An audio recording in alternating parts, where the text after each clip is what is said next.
mundo. Ito ang ika-4 na haligi ng relihiyong Islam.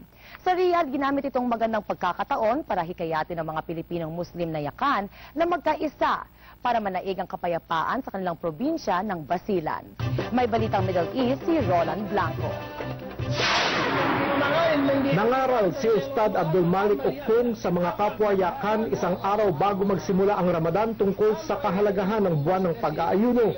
Pinuri niya ang maayos na pagtatrabaho ng mga katribo bilang mga OFW at hinikayat niya na higit na magkaisa ang mga yakan sa Riyadh.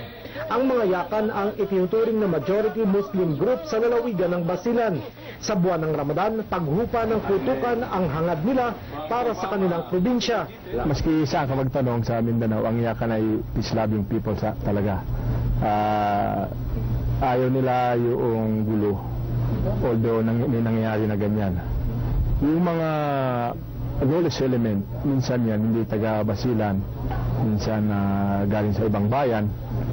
Si Labor Attaché Adam Musa ay isang yakan. Panukala niya na sa susunod na panibagong pamahalaan, tumutok sa peace building process, pakinggan ang mamamayan at dapat may konsultasyon sa pag-uusap para makamit ang tunay na kapayapaan sa Mindanao. Dapat tuloy process.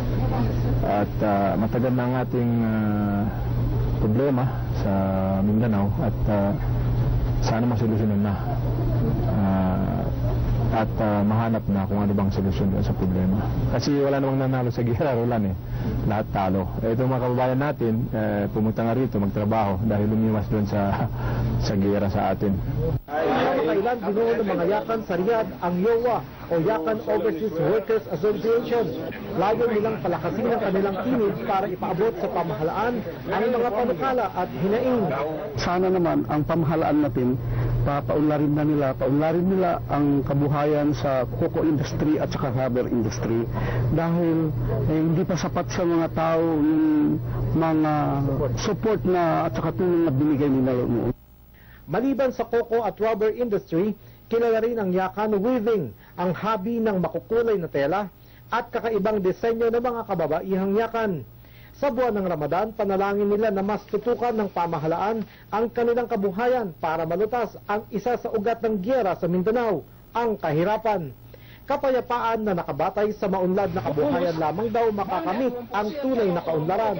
Umaasa ang mga OFW na yakan na sila ay babalik sa isang tahimik at maunlad na lalawigan di lamang tuwing Ramadan kundi sa habang panahon.